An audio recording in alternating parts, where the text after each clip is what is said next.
तो हेलो भाई लोग, मेरा नाम है तौहीद और आप देख रहे हैं टेक्निकल तौहीद यूट्यूब चैनल। मैं स्वागत करता हूं आज के इस नॉलेजफुल वीडियो के अंदर। तो वीडियो में आ गए तो वीडियो को लाइक कर देना, चैनल को सब्सक्राइब करना बिल्कुल ना भूलना, क्योंकि मैं आप लोगों के लिए बहुत ही दमदार वीडियो लाता हूं फाइनेंस से रिलेटेड।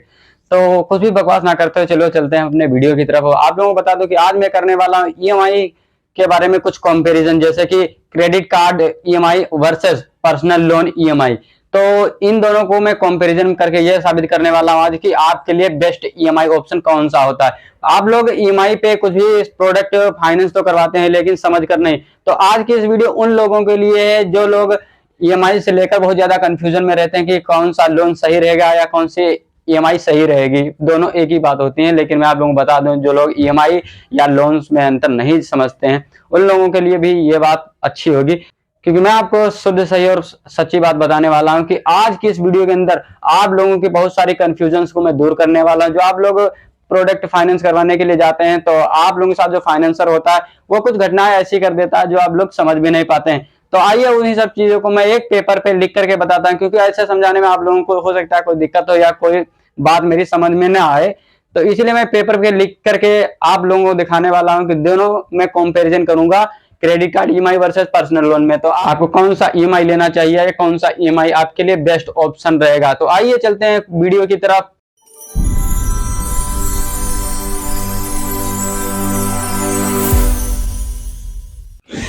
तो भाई मैं आ चुका हूँ अपनी कॉपी पे आप लोगों को मैं बताऊंगा कि credit card EMI versus personal loan में आपके लिए बेस्ट कौन सा ऑप्शन रहेगा। तो आइए बताते हैं। एक तरफ हम लिख लेंगे क्रेडिट कार्ड ईएमआई, इस साइड में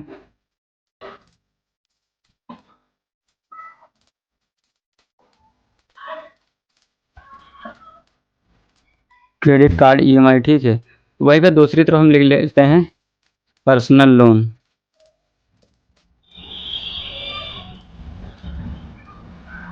इस साइड में पर्सनल लोन लिख लेते हैं। अब इन दोनों में कंपैरिजन करना है मुझे कि कौन सा बेस्ट है। तो भाई उससे पहले आप लोगों को मैं बता दूं, जब आप किसी इस साइड में पहले से बात कर लेते हैं हम।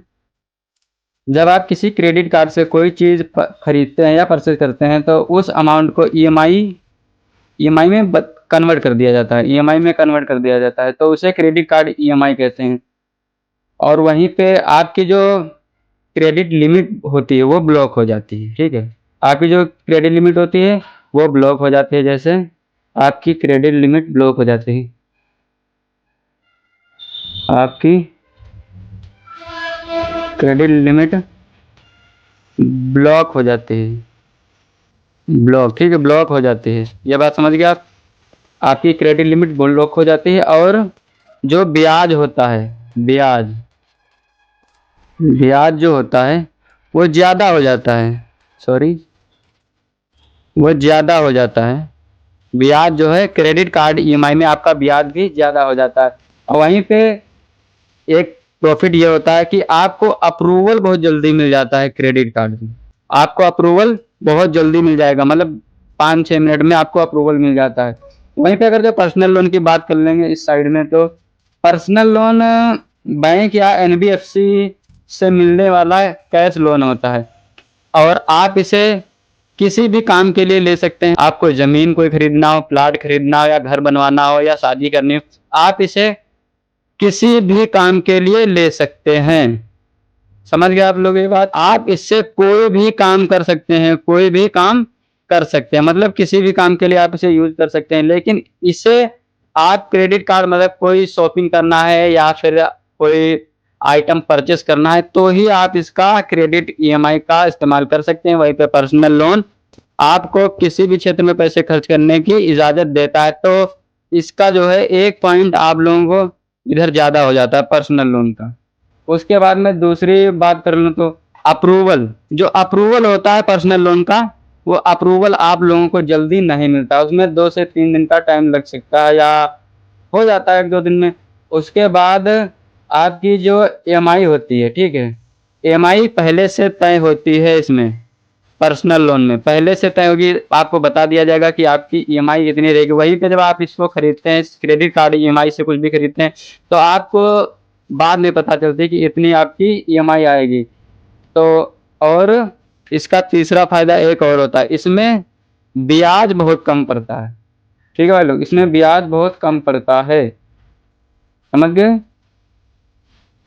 तो इसमें 3 फायदे यहीं पे आप लोगों को बता दिए। ठीक है, पहला, कोई भी काम हो आप इसे खरीद सकते हैं। दूसरा, ईएमआई पहले से फिक्स होती है कि आपको इतनी पड़ेगी। तीसरा, इंटरेस्ट भी कम होता है, मतलब ब्याज भी कम होता है। तीसरा, इंटरेस्ट भी कम होता है इसमें। लेकिन वहीं पे अप्रूवल मिलने में टाइम लगता है, वो बात तो मैं आपको बता चुका हूँ। अप्रूवल नहीं मिलता है, थोड़ा टाइम लग सकता है। और दोनों में अगर ब्याज चेक कर लेते हैं, ब्याज इसका, क्रेडिट कार्ड वाला ब्याज, इसका ब्याज में अंतर क्या होता है। यहाँ पे क्रेडिट कार्ड क्या कह रहा है, क्रेडिट कार्ड में आपको 18% से लगभग 36% तक का ब्याज देना पड़ सकता है। समझ गए भाई लोग आप लोग। और वहीं पे पर्सनल लोन में आपको 10% से 24% तक का ब्याज देना पड़ता है, जो कि एक अच्छा है। ठीक है, ये अच्छा है। आप लोगों को यहाँ पे अप्रूवल जरूर देर से मिला, लेकिन आपको यहाँ पर बिल्कुल भी ब्याज समझ लो बहुत कम ब्याज पे आप लोगों को मिल सकता है। लेकिन क्रेडिट कार्ड में 18 से 36% होता है, और इसमें 10 से 24% पर्सनल लोन में। उसके बाद आप लोगों को मेन काम बता देता हूँ यहाँ पे, और इसके बाद आता है भाई लोग हिडन चार्जेस। ठीक है, तो हिडन चार्जेस को कुछ इस तरह से मैनेज करते हैं। जैसे क्रेडिट कार्ड ईएमआई, पहले क्रेडिट कार्ड ईएमआई से शुरू करेंगे। प्रोसेसिंग फीस आप लोग जानते होंगे, प्रोसेसिंग फीस। ठीक है, प्रोसेसिंग फीस जो होती है क्रेडिट कार्ड ईएमआई में, वो कम होती है, इसमें कम होती है, कम या फिर जीरो समझ लीजिए आप लोग, जीरो होती है बिल्कुल। ठीक है, और लेकिन हाँ जीएसटी, इसमें जीएसटी आप लोगों को बता देता हूँ, हाई रहती है जीएसटी इंटरेस्ट रेट बहुत हाई होता है इसमें, जीएसटी बहुत ज्यादा होती है इसमें। ठीक है, वहीं पे पर्सनल लोन क्या कह रहा है, पर्सनल लोन में आपको पड़ेगी प्रोसेसिंग फीस। भैया प्रोसेसिंग फीस कितनी पड़ती है, आप लोग यहाँ पे 1% से 3% तक, कितना, 1% से 3% तक आपको देना पड़ सकता है। प्लस ऊपर से आ जाते हैं यहाँ पे, क्या बोलते हैं उसको, और भी इसमें होता है प्रीपेमेंट चार्ज। आप लोग जानते हैं प्रीपेमेंट चार्ज पर्सनल लोन में, प्रीपेमेंट चार्ज भाई साहब, प्री पेमेंट चार्जेस वो इसमें लग सकते हैं। प्री पेमेंट चार्जेस आपको लग सकते हैं भाई साहब, प्री पेमेंट चार्जेस, क्योंकि ये पर्सनल लोन है। आपके पास जब पैसा है तो आप पर्सनल लोन क्यों लेंगे, इसलिए यहाँ पे पर्सनल लोन के लिए आपको प्री पेमेंट चार्ज लग सकता है। फिर भी लॉन्ग टाइम में पर्सनल लोन सस्ता पड़ता है। इसके मुकाबले अगर लंबे समय के लिए आप लोन ले रहे हैं तो आपको ये सस्ता पड़ेगा। ये बात समझ लीजिए अच्छी तरह से भाई लोग, ये आपको सस्ता पड़ेगा।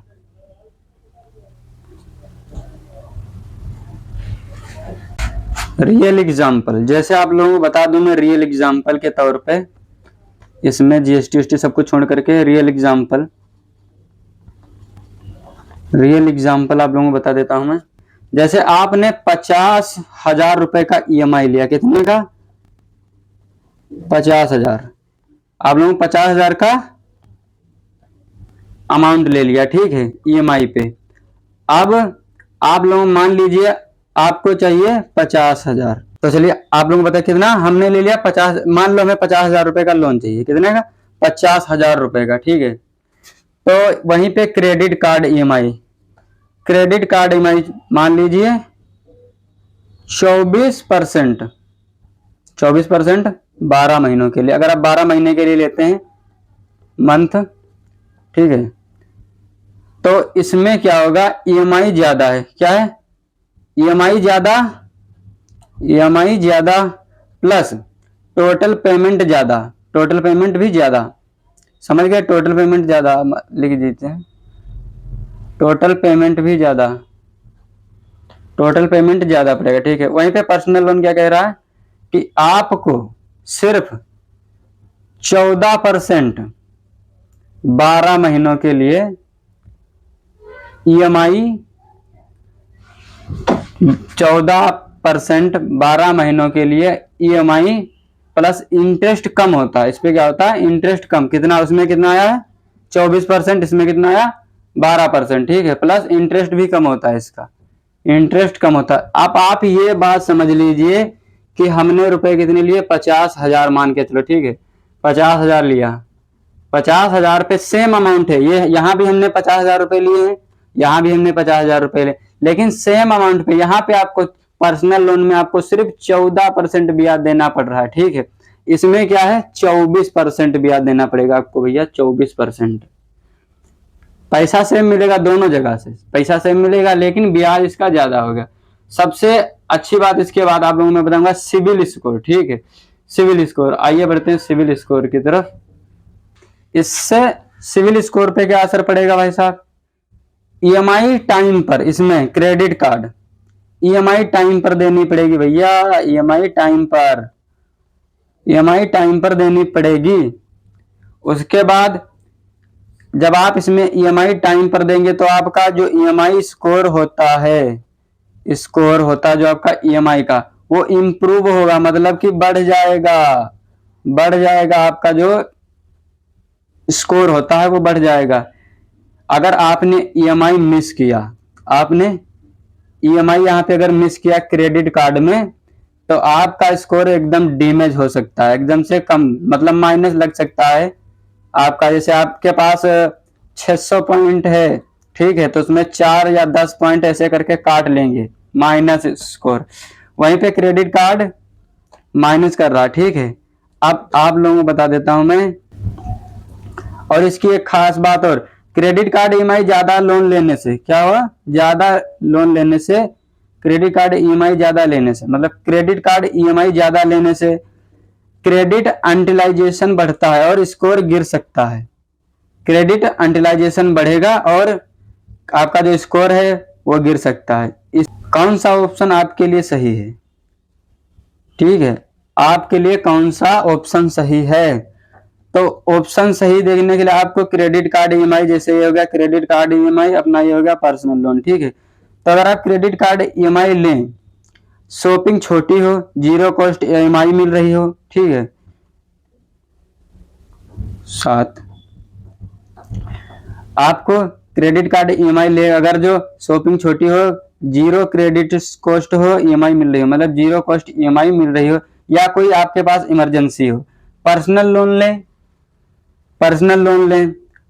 अगर अमाउंट ज्यादा हो, जैसे आप पर्सनल लोन लेंगे, अमाउंट ज्यादा, जैसे आपको 5 लाख रुपए चाहिए भाई साहब, 5 लाख, कितने, 5 लाख रुपए चाहिए आपको, तब आप पर्सनल लोन लेंगे, आपके लिए ज्यादा बेहतर होगा। और EMI भी आपको लंबे समय तक मिल सकती है, जैसे मान के 2 साल ले लें, या 3 साल, 4 साल, 5 साल, जैसे आप करवा सकते हैं, ठीक है, लॉन्ग टाइम हो जाए। और इंटरेस्ट भी इस पे कम मिलेगा, जैसे आपको यहाँ पे बताया मैंने 14% का इंटरेस्ट पड़ता है, या इससे ज्यादा भी हो सकता है, लेकिन यहाँ पे जो क्रेडिट कार्ड थे उससे कम ही रहेगा पर्सनल लोन का क्रेडिट, मतलब जो ब्याज होता है वो कम ही रहेगा, ठीक है लोग। और अब मैं आपको एक फाइनल सी बात बता देता हूं, याद रखिए, ठीक है, हमेशा याद रखिए, हमेशा याद रखिए, क्या, छोटी खरीदारी के लिए क्रेडिट कार्ड EMI ठीक है, लेकिन बड़ी जरूरतों के लिए आपको पर्सनल लोन लेना ज्यादा बेहतर है। समझ गए भाई लोग? हमेशा अगर आप कोई भी छोटा सामान परचेज कर रहे हैं, जैसे कुछ भी खरीदा, मोबाइल छोटा मोटा खरीदा, 10-12, अगर 15,000 तक का लोन है आपको, 15 से 20,000 तक का, तो आप क्रेडिट कार्ड EMI ले सकते हैं। लेकिन अगर आपको 50,000 से ज्यादा जरूरत है पैसों की भाई लोग, तो आपके पास सिर्फ एक ही ऑप्शन है कि आप लोग पर्सनल लोन ले लें। इसमें आप कहीं भी पैसा अपना लगा सकते हैं, या कोई दुकान कर लें, या जमीन खरीद लें, कहीं पर भी आपको इस पैसे का यूज कर सकते हैं। तो आप लोगों को ये वीडियो उम्मीद है कि समझ में आ गई होगी, क्योंकि मैंने आपको इतने सिंपल भाषा में सब कुछ बता दिया है कि आपके लिए क्या बेहतर रहेगा, क्या बेहतर नहीं रहेगा। इसमें पर्सनल लोन जीत जाता है, लेकिन ये क्रेडिट EMI भी ठीक है। अगर आपको कुछ छोटा सा आइटम परचेज करना है तो आप लोग इसे ले सकते हैं, लेकिन अगर आपको ज्यादा अमाउंट की जरूरत है और ब्याज भी आपको कम देना है और आपको टाइम भी ज्यादा चाहिए, तो आप पर्सनल लोन ही लें। तो भाई लोग उम्मीद करता हूँ अगर आपको वीडियो पसंद आए तो लाइक शेयर सब्सक्राइब जरूर करें और कमेंट में बताएं आप कौन सी ईएमआई यूज करते हैं।